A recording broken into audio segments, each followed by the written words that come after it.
welcome back to my channel.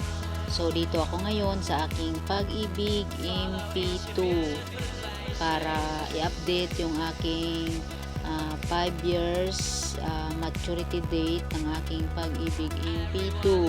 Yehey! For 5 years at hinuhulugan ko ito ng 5,000 a month. So maiipon siya after 5 years at saka kasama ng tubo. Ganun siya guys. So dito muna ako, pipila muna ako dito. Kuha muna ako dito ng mga kailangan na kukunin. Pagkatapos pupunta na ako dun sa counter. At ayun guys, bali yung Pag-ibig MP2 ko guys, nasa Pinas pa ako, mayroon ako nito. Tapos mayroon din akong Pag-ibig savings 500 a month para naman yun sa pag-retired ko, pension ko. Itong Pag-ibig MP2 naman, hinulugan ko siya ng 5,000 a month o 5 years. Ay 5,000 piso for 5 years. Kaya ngayon maturity date niya na, i-update ko na siya. Pagkatapos guys, mag-open ako ulit ng isang account for 5 years ulit. Hulugan ko naman siya ng 5,000 a month. Yung isang account ko naman na yung nag-maturity date na maklaim ko na, ihulog ko ulit sa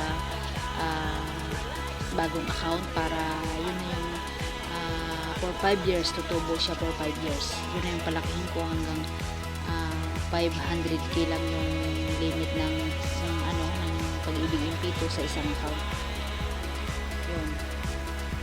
So ayun, naghuhulog ako dito sa aking Pag-ibig MP2. Ang purpose ko po ay for my retirement balang araw, at saka hindi ko iniisip na mayroon akong pera dito. At after a years, lalaki siya, di ba? At ayun guys, pagkatapos ko sa aking Pag-ibig MP2 ay pumunta naman ako sa aking SSS para i-update ang aking hinuhulog na 1,500 a month as OFW. Also, ito ay for my pension sa aking pagtanda balang araw. Kahit pang bigas-bigas lang ito guys, di ba?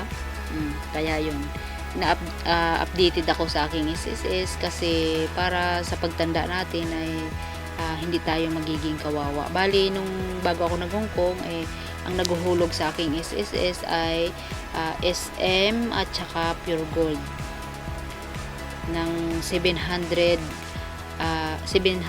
yung hinuhulog nila na minimum. At nung nag-abroad na ako, nag-Hong Kong na ako bilang OFW, so 1,500 na kasi yun yung minimum.